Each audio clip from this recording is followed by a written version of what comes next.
I said it, and this sums it up well. Like you don't entertain the circus, you watch it, right? And when a lion comes out and rides the bike, you don't think about it too hard. You just go, okay, that's crazy. A lion's riding a bike, and then you go home and enjoy the rest of your day. I don't feed into the stuff at all. At the end of the day, it's all entertainment to a certain degree. So you just hope that people can be smart enough and have a tremendous amount of logic to just go and possibly do research.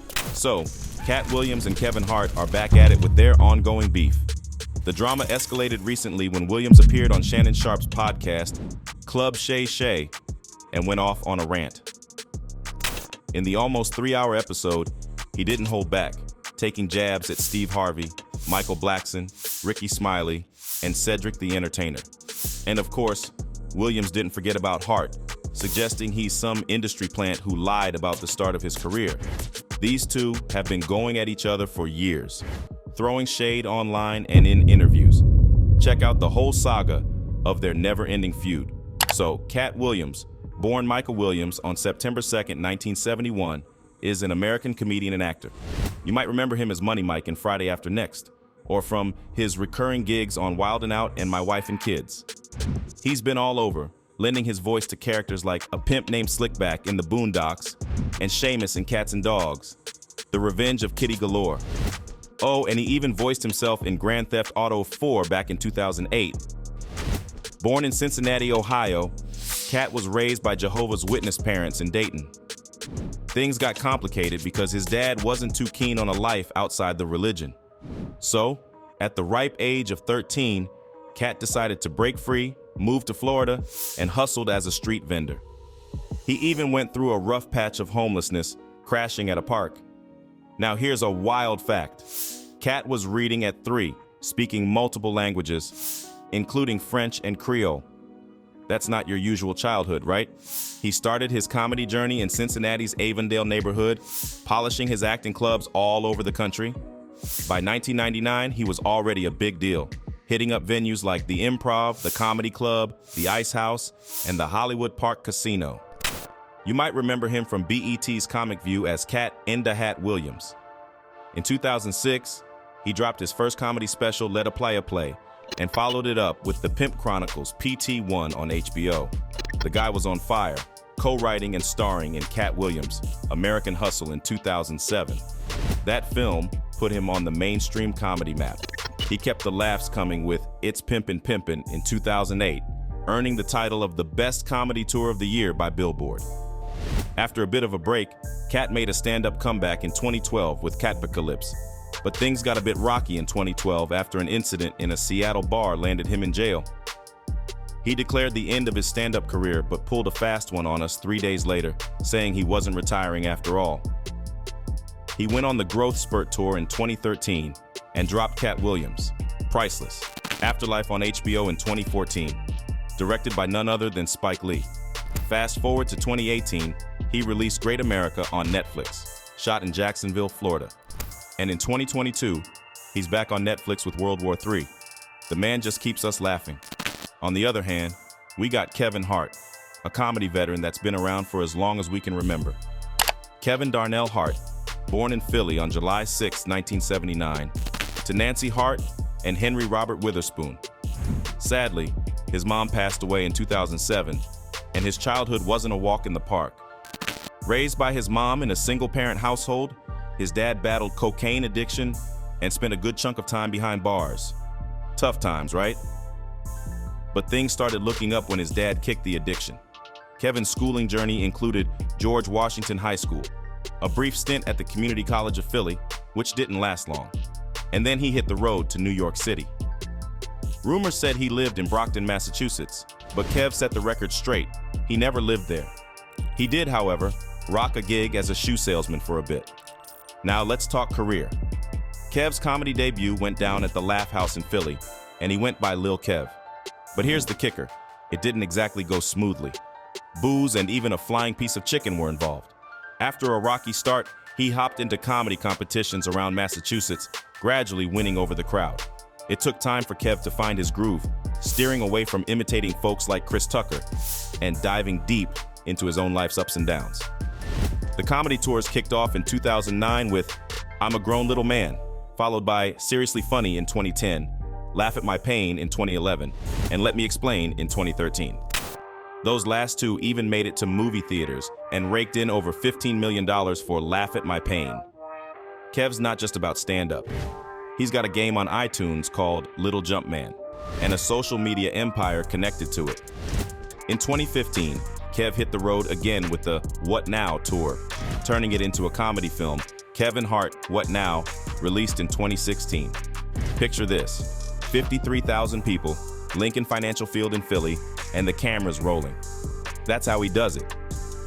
Now, as we dive into the next chapter, it's essential to unravel the long-standing history of tension between Kevin Hart and Katt Williams. Their paths, although distinct, have been intertwined in the world of comedy for nearly a decade. From Katt Williams' provocative comments on various platforms to Kevin Hart's measured responses, the comedic landscape has witnessed a feud that simmered beneath the surface, occasionally boiling over into public exchanges. So, let's rewind the clock and explore the twists and turns of a rivalry that has kept the entertainment industry buzzing for nearly 10 years. So, when Katt Williams was throwing shade, he didn't forget to take a swipe at Kevin Hart, all while calling out athletes like Shaquille O'Neal, trying their hand at comedy. It was one of those moments when he wasn't holding back. Back in August 2014, Katt Williams didn't mince words when TMZ Sports asked him about the funniest athlete. He straight up called Shaquille O'Neal a bum and brought Kevin Hart into the mix. The sparks were flying early on in this feud. Like, do you think Shaq could be a stand-up comedian? Who do you think? I think that Shaq and Russell Simmons should get out of comedy and stay in their lane. They don't see us making a league of professional basketball players under 6 foot. So what qualifies these dudes because they got $100 million to come over in comedy and do Shaq's All-Star, get out of here, you bum. That's right. Before I take the rest of you girls. Like you took Kevin Hart from me.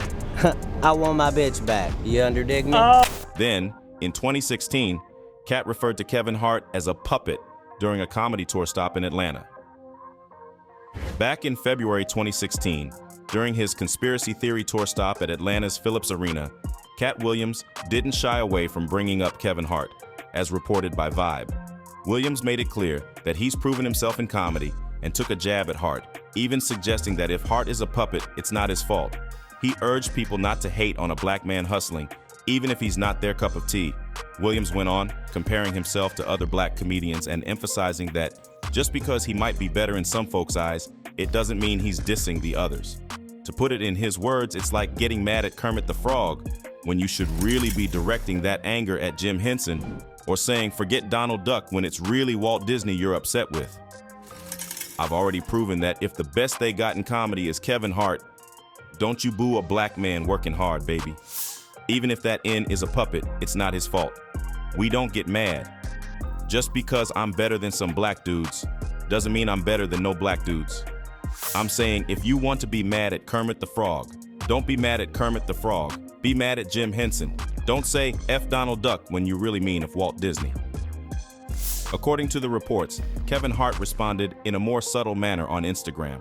He posted a pic from the 2016 Academy Awards featuring himself, Dave Chappelle, and Chris Rock, emphasizing the importance of comedians sticking together and supporting each other. In his post, Hart highlighted the shared journey of making it to a level of success that not many comedians achieve. The feud had its moments, and this was one of them. Me and Dave Chappelle with our brother Chris Rock tonight at the Oscars. True professionals understand the importance of sticking together and supporting one another. At the end of the day, we are comedians, and there aren't many that make it to the level that we have made it. But so many doors are open from the success of one comedian, and when you see those doors open, you then have the opportunity to walk through them. It's about helping one another, not trying to tear each other down. The insecure ones will never understand that support and encouragement. Back in 2016, Katt Williams didn't let up in his ongoing feud with Kevin Hart. In fact, he cranked it up a notch, setting the stage for his conspiracy tour show on March 5th in Philly, with a plan to stir up some drama right in Hart's hometown. Williams threw down the gauntlet, challenging the ride-along star to a hefty $5 million bet. In his words, "See, I saw your stuff on social media. I know what you do, but you do it for play. If you do it for real, here it is, Kevin."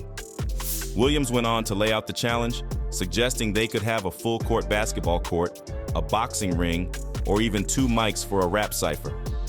And of course, the ultimate challenge, a comedy face-off on that stage with $1 million on the line for each challenge.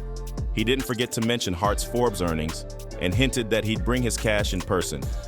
Just to keep it real, he told Hart not to bring any white folks along if he's not a puppet. All this while rocking the same fur coat.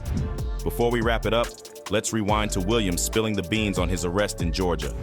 He ended up on the ground, ready for his own arrest. According to him, a store clerk took $1,500 from him, assumed he was trying to rob the place, and even used the N-word. Williams made it clear he did what he had to do as a black man who's self-employed. Quite the saga from back in the day. See, I seen your stuff on social media, boy, I know what you do, but you do it for play. If you do it for real, here it is, Kevin. I got a show at your hometown in Philly. I'm gonna tape my special there. On that stage, we can put whatever you want. A full court basketball court, a boxing ring, 2 microphones for a rap cipher, or you can get your ass dusted in comedy on that stage. But it's $1 million up for each one. That's $5 million, Mr. 28 million in Forbes. But then, just a few days later, it seemed that Katt had cold feet about starting trouble with Kevin Hart like that. See, in March 2016, during an appearance on V103 Atlanta's The Big Tigger Show, Katt Williams took a different tone. He stepped up and issued an apology to Kevin Hart for the comments he made during his comedy tour stop in Philadelphia.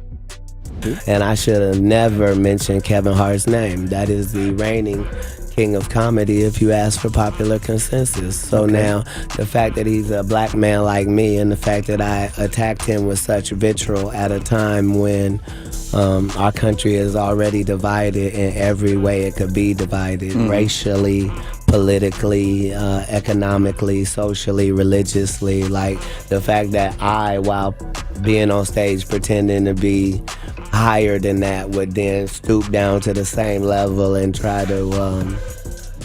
Katt acknowledged the common ground they share as black males and expressed regret for attacking Hart with such intensity, especially during a time when the country was already divided. Williams went on to tell the host that it was regrettable for him to attempt to embarrass Hart during his set.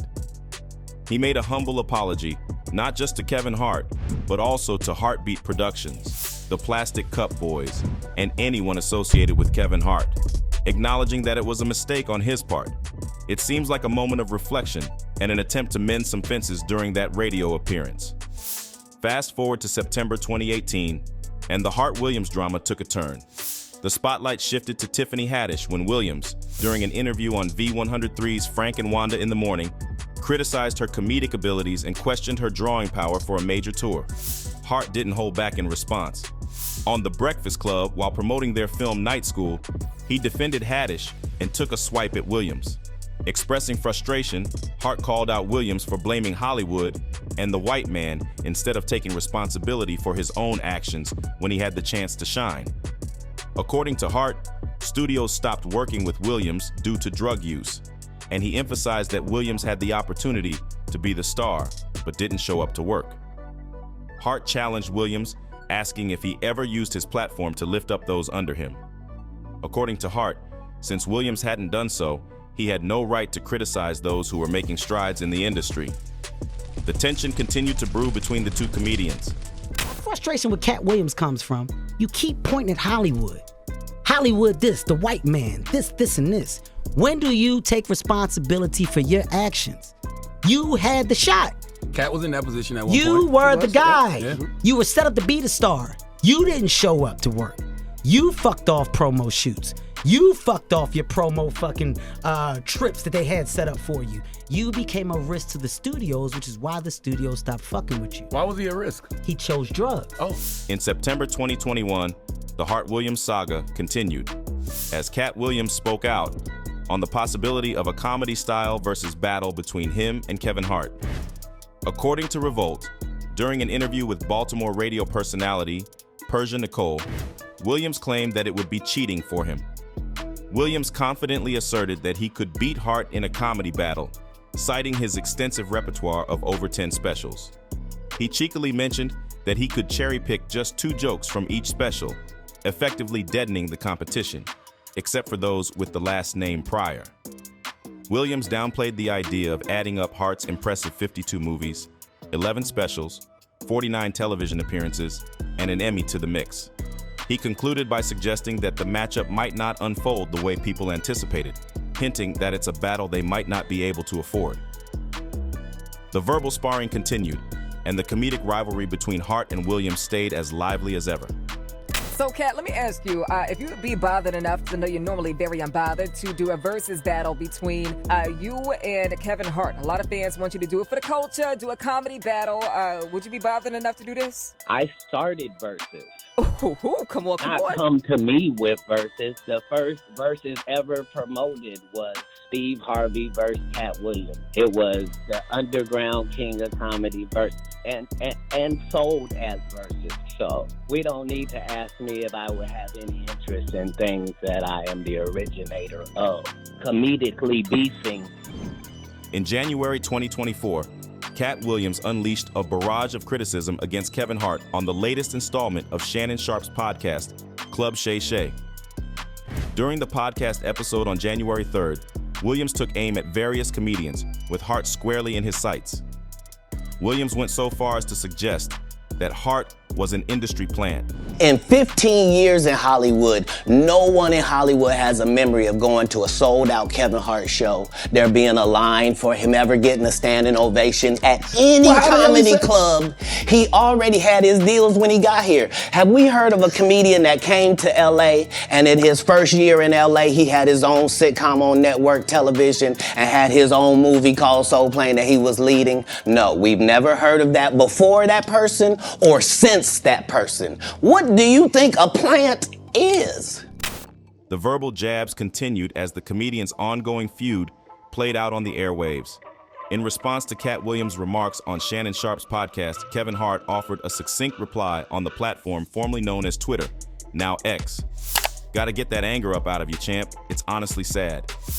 A day later, he made an appearance on ESPN's NBA Unplugged, taking the opportunity to poke fun at Williams. During the segment, Hart playfully mocked some of the claims Williams made in the podcast, including a statement about reading 3,000 books annually between the ages of 8 and 12. Good luck getting me to talk about that horse. Good luck, okay? You lost me and you got a college offer at age 7. People online thought that the fact that Kevin Hart approached this topic in such a way only goes to show that he is in fact an industry plant. Good luck trying to get me to talk. He literally said their number one job is pretending it didn't happen. Kevin Hart proving Katt point as a plant with ESPN. Now, shifting gears from Katt Williams' no-holds-barred take on Kevin Hart, the comedian didn't stop there. He went on a verbal rampage, laying bare the industry's dirty laundry and exposing other comedians in his line of fire. Katt Williams pulled no punches, laying bare anyone who had ever spoken ill of him. His revelations went beyond fellow comedians, extending to prominent figures like Kevin Hart and Ludacris, whom he accused of being part of the Illuminati.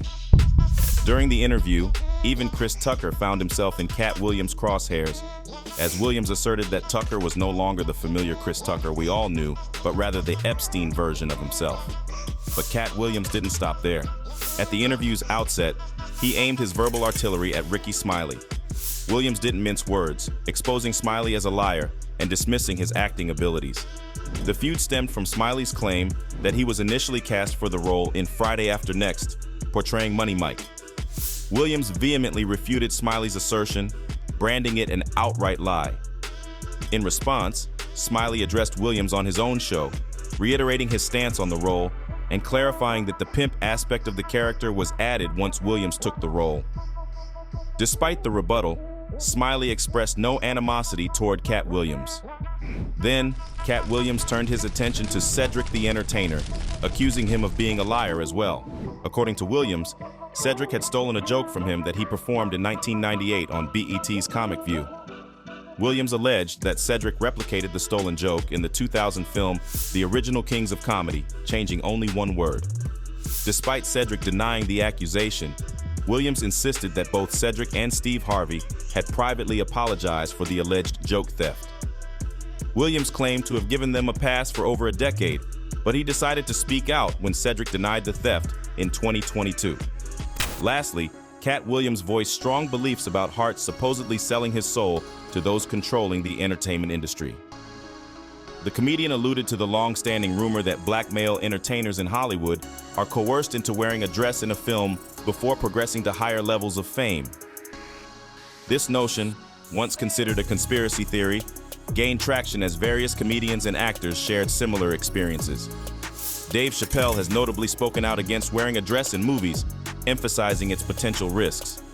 Even in 2006, Chappelle declined a $50 million deal from Comedy Central, citing his refusal to compromise on such matters during an appearance on The Oprah Show.